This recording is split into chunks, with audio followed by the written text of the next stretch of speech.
Next question की तरफ देखते हैं। नेक्स्ट क्वेश्चन में क्या पूछा जा रहा है, आपकी स्क्रीन के ऊपर आगे होगा। इसमें पूछा जा रहा है the sum of the second and seven term of AP is 30। ठीक है, दोनों का सम जो है वो 30 है। If it's 15 term is one less than twice the 80 term then find the AP.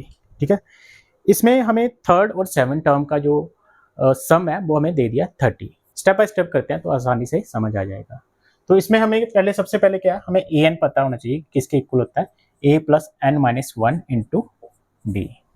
ठीक है, क्योंकि ये फार्मूला बार बार यूज होगा तो इसको मैंने एक फॉर्मेट में लिख लिया।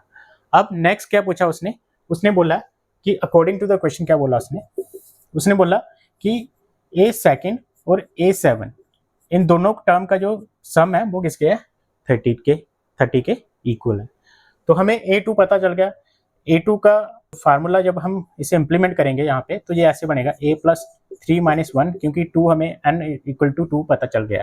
ठीक है, इंटू टी। इसी तरह A7 जब आएगा a plus 7 minus one into d आ जाएगा इज इक्वल टू 30। इसको आगे सिंप्लीफाई करते हैं तो सिंप्लीफाई करने के बाद ये क्या आ जाएगा, a प्लस 3 में सॉरी यहाँ पे 2 माइनस वन था। ठीक है, 2 माइनस वन, तो यह क्या आ गया 1d, 2 में से 1 जाएगा d आ गया, प्लस a 7 माइनस से 1 जाएगा 6d आ जाएगा, 6d is equal to 30। a plus a 2a आ गया और ये आ गया 7d इज इक्वल टू 30 आ गया। ये इक्वेशन नंबर 1 बन गई। उसके बाद उसने बोला है जो a15 है वो a8 का ट्वाइस है, इसका ट्वाइस है, और उसमें से एक लेस करने के बाद इसके इक्वल आता है, जैसे इक्वेशन में बोला था। ठीक है, 8 टर्म का। तो वैसे ही हमने इक्वेशन बना ली। अब ऐसे हम वैल्यू पुट कर लेंगे। तो वैल्यू पुट करने के बाद क्या आ जाएगा, a प्लस 14d आ जाएगा, सीधा ही डायरेक्ट मैंने लिख लिया। और 2 यहाँ पे क्या आ जाएगा, a प्लस 7d माइनस 1। ठीक है जी। अब a प्लस 14d 2a आ गया, 2 7 जा 14d आ गया, माइनस 1 आ गया। अब देखो 14d से 14d कैंसिल हो रहा है, 2a इधर उठा के लाया, या a को उधर ले जाते हैं, 1 को इधर ले जाते हैं, a माइनस 2a आ गया is equal to minus 1, minus a is equal to minus 1 क्या आ गया, ये माइनस के साथ माइनस कैंसिल हुआ तो a इज इक्वल टू 1 आ गया। Put in equation 1, put in equation 1। Equation number 1 में पुट करेंगे तो क्या आ जाएगा हमारे पास,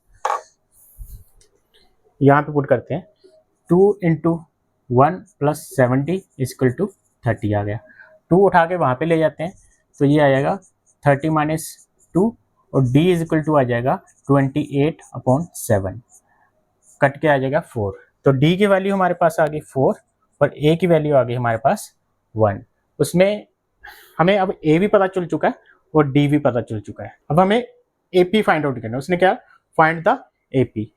दोनों चीजें पता चल चुकी हैं। अब हमें AP फाइंड आउट करने के लिए क्या हो जानी चाहिए, हमारे पास एक A पता होना चाहिए, फर्स्ट टर्म पता होनी चाहिए, और दूसरा हमें D पता होगा, डिफरेंस जो कॉमन डिफरेंस होता है वो पता होना चाहिए।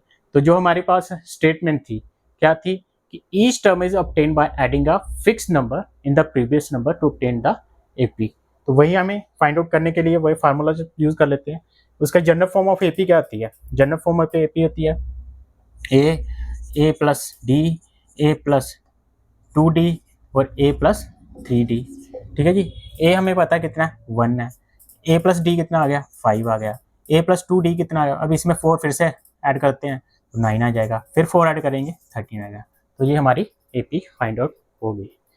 ओके, तो कोई मुश्किल क्वेश्चन नहीं था, कोई मुश्किल टास्क नहीं था, बड़ा ही सिंपल सा क्वेश्चन था। लेकिन स्टेप बाय स्टेप अगर हम कंसेप्चुअली इसको समझने की कोशिश करेंगे, स्टेप बाय स्टेप इसको सोल्व करेंगे तो आराम से आसानी से निकल जाएगा। तो आप स्क्रीनशॉट ले सकते हैं इसका। तो आज के लिए बस इतना ही। इस चैप्टर का नेक्स्ट पार्ट मैं जल्दी ही अपडेट करूंगा, तो प्लीज लाइक, सब्सक्राइब और बेल आइकन को प्रेस कर लेना, ताकि जब भी मैं नेक्स्ट पार्ट अपडेट करूं तो नोटिफिकेशन के थ्रू तुम्हें इंफॉर्मेशन मिल जाए। तो मिलते हैं इस चैप्टर के नेक्स्ट पार्ट में। Thank you for watching D&K Institute। Have a nice time. Bye bye.